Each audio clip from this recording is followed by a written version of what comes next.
Hey guys, this is Katisay Vlog and welcome back to another vlog. So for today's video mga Katisay, ayan, mapapansin ninyo na ako'y nag-aayos. Dahil nga ngayon ay Sabado, dapat ay ipapasok ko pero hindi na ako pinapasok ni ate dahil nga magpipiknik nga daw kami. Nang isang gabi nga ay lumabas kami ng mga Bernabe family. Tapos nung nalaman namin yung lugar na iyon, ayan, nagpiknik na kinabukasan. Medyo hirap na nga din ako pagpupusod ng buhok dahil nga napakaiksi na ng aking buhok. Hirap maging boring kaya yung nagugupitan ko tuloy yung aking buhok. Paiksi na ng paiksi ay kainamang. Sunod ko na nga palang gagawin ay maglalagay ako na sunblock sa mukha. Kahit na hindi ka magayos ay mukha ka pa ring fresh. Ay sana all fresh kahit hindi naman. Naglagay nga pala ako na yan para protection pag kami naalis ni Lablab at kainitan. Ay di bagak, kadami kaartihan. Pasensya na, maganda lang.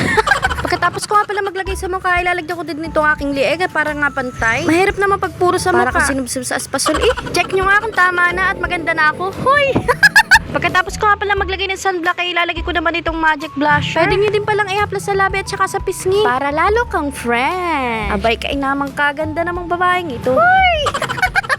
Thank you nga pala kay Coach Pel dahil dumating na ito pansabit sa aking cellphone. Talaga namang hindi ko paboritong violet. Oo, tignan nyo naman. Pansabit ko sa cellphone, violet. Tapos yung case ko, violet. Pagdating nga pala dito sa wallet ko, violet din. Apa, mamaya, ubi ka na. Naalala ko nga din pala itong magic blusher ko na kulay violet din pala ito. Ano na tayo? Tapos naalala ko rin yung power bank ko. Oo, tingnan nyo kung anong kulay. Oh, di ba ka kulay violet? Naman. Pag ako'y re-regaluhan ninyo puro violet ha, alam nyo na. Oo. Narinig ko nga pala si Freya sa labas kaya lumabas ako. Di ba ga, ang ganda ng baby namin. Tamang tatakon niya muna ako ng aming baby dito sa kapitbahay. Talaga namang gustong gusto ko na din. Habang day off nga pala ko ay napunta ako dito sa kapitbahay para nga manghiram ako ng baby. At pagka ganito namang napakaganda ay talaga namang hindi nakakasawang alagaan. At sinasabi din ng iba na ako daw ay mag-anak na dahil nga ako'y tumatanda na. Hindi pa sa ngayon. Malay mo bukas. Aba! Ganda naman yan! Naiiyamot na! Ayaw na yun! Ayaw mo na yun. Wow! Say, babi, dako lang. Inalis na nga pala ng kanyang mami dahil nga naiiyamot siya kapag mayroon siyang nilalagay sa ulo. Iya talaga ng mga ngiti ni Freya ay kakagigil. Labgawa na tayo. Uy!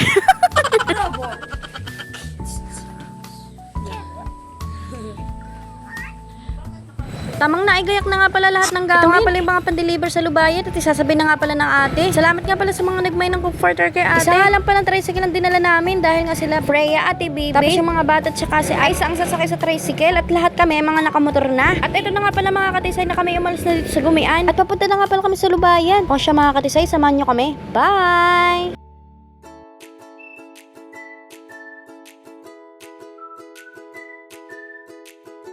Tumigil nga pala kami saglit dito sa Kawayan dahil nga pupuntahan namin sila Nini at saka sila Tutoy. Sinabi ko nga pala kay Ate Roxanne na bumili siya ng uling. Nagagamitin mamaya sa pag-iihaw. Andito nga pala ang Ate Aisa na siya ang aangkas dito sa likodan ng Kuya Obet. Bago tayo aalis ay kailangan ipuno ang ating gasolina dito sa ating motor. May makapagtula. Aray ko dilaw. Magpapagas muna sila Ate Rona at saka sila Kuya Obet. Pati na rin sila Ate Roxanne. Di na nga pala kami nakapaggas dahil nga puno itong aming motor. Sana. Bago nga pala kami umalis, sabi nga ni Albrich ako daw ay mag-vlog. O ayan na ha. Iharap ko na yung camera sa iyo. O ba ito nga pala si Albrich. Ano ka ngayon? Mag-hi ka. Sige. Pinagbablog mo ko ha. Tapos ayaw kang tumingin sa camera. Dito nga pala kami lagi nagpapagas sa may barangay Kawayan.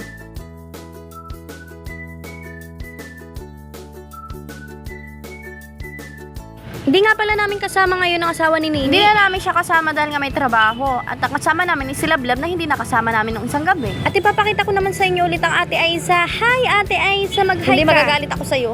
Huy! Natapos na nga pala silang magpagasat kaya ayan kami aalis na muna. At napansin nga pala naming malambot ang gulong ng tricycle. Kaya magpapahangin muna kami guys. Bye! Dito nga pala kami magpapahangin sa kalapit ng mama. Eh talagang malambot pala. Mabuti na lang at nandito pa kami sa Riyadh. Ahangin na muna ni Lablab itong gulong. Muna guys. Pagkatapos nga palang vulcanizing ni Lablab ay kami aalis na papunta na kami ng Lubayet mga katisay. O siya, kasama ko ulit kayo sa biyahe. Maiwan ko muna kayo ha. Bye! Dito nga pala ang Barangay Tignuan, Real Quezon, na tinatawag nilang Talipapa. So yun mga katisay, naabutan namin sila Nini. Dahil nag-chat nga sila Nini, sabi nila ay nasa unahan daw sila. Ayan nga, nasa unahan nga at nabot na nga kami ng traffic. Medyo anong oras na nga rin ito dahil nga inabot kami ng traffic. At ginagawa nga pala ito mga kalsada dito sa Tignuan. Salute nga pala ako dito sa mga nagtatrabaho dahil nga kaulanan at kahit kainitan. Andyan pa rin sila nagtatrabaho para sa kanilang mga pamilya. Tuloy lang ang laban mga tatay at kuya.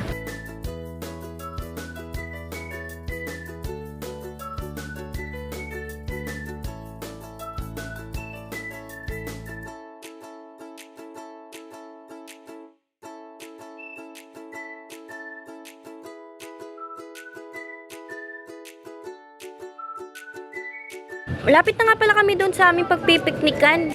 Inunahan na nga pala namin sila kuya at ang mga mama tere at saka mga ate. At nagtaka ako, sabi ko kay Lablabay lampas na kami. Ayun pala, dumiretso kami papunta dito sa Pandan. Anong gagawin mo sa akin? Hala ang OA. Siyempre, kailangan natin gumala na kami lang dalawa. Sabi ko nga pala kay Lablabay, dumiretso kami doon sa may tulay ng Pandan. Yung magandang view ba? O kaya yung may I love real.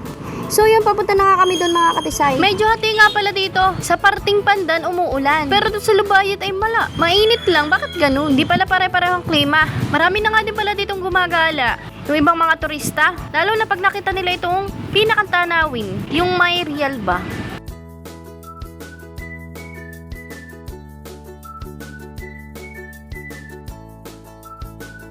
Binahawak ko nga pala kay Lablab itong aking cellphone. Sabi ko i-video mo ako at kunwari ako'y nag-i-emote.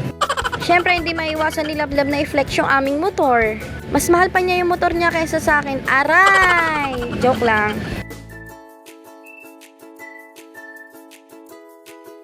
Umuulan na nga mga katisay, kaya yun. Inakit na nga pala ko ni Lablab, sabi niya ay bumalik na daw kami. O siya mga katisay, punta na tayo sa The Hungry Bar.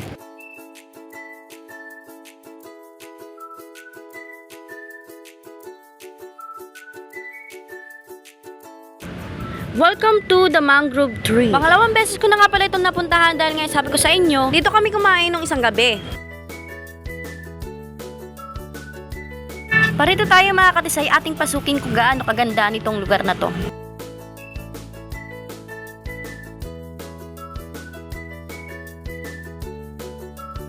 Ito nga palang The Hungry Bar mga katisay ay private. Kaya akala namin kami lang yung tao dito. Tapos yung pagpunta namin napakarami na pala. Ang pagligo nga pala dito sa swimming pool ay 50 pesos kada isang oras. Hindi rin naman talaga kami dito magtatagal dahil nga dito lang kami kumain ng tanghalian. Medyo tinopak pa nga dito si Mr. dahil nga hindi nakapag-ihaw. Dahil ng time nga ito ay naulan. Eh bawal din naman mag-ihaw dito sa kalapit ng pool. Kaya sabi ko sa gabi na lang kami mag-ihaw-ihaw. At nandito na nga pala ang pamilyang Bernabe. Ayan, kitang-kita nyo naman na kanya-kanya silang pagkuha ng milk tea. Sa sobrang pagkatupakin nga pala ng Mr. ko, ayan, naligo na lang siya sa pool. Kasama niya nga pala yung mga pamangkin niya. Sila Albridge at saka si Lance. Yung time nga na ito ay hindi ako nakaligo dahil nga ako'y may dalaw. At yung isang inaanak ko nga pala yung nakigaya na, kaya yan, lulubog na din daw siya. Dahil yung time na ito, sila lang din yung mga naligo dito sa swimming pool. Habang naliligo nga itong apat ay kami nagmamaritisan lang dito sa gilid. Kitang-kita nyo naman na napakasaya ng inaanak ko. Di rin nga pala nagtagal si Tutoy kay Lance kaya yung pumunta na kay Lablab. Tamang hiram-hiram lang muna kami ha. Habang busy itong apat na ito ay pupunta muna ako dito sa batang ito at ako magtatagundya muna. Ay ano pa bagang gagawin? Kundi patawanin ng batang ito. Time check, ayan 2 PM at kami ay aalis na. Salamat po sa napakasarap ninyong pizza. So yun mga katisay, ayan paalis na kami at nag-iimpake na din sila ng mga gamit. Thanks for watching mga katisay. Love you all. Mwah!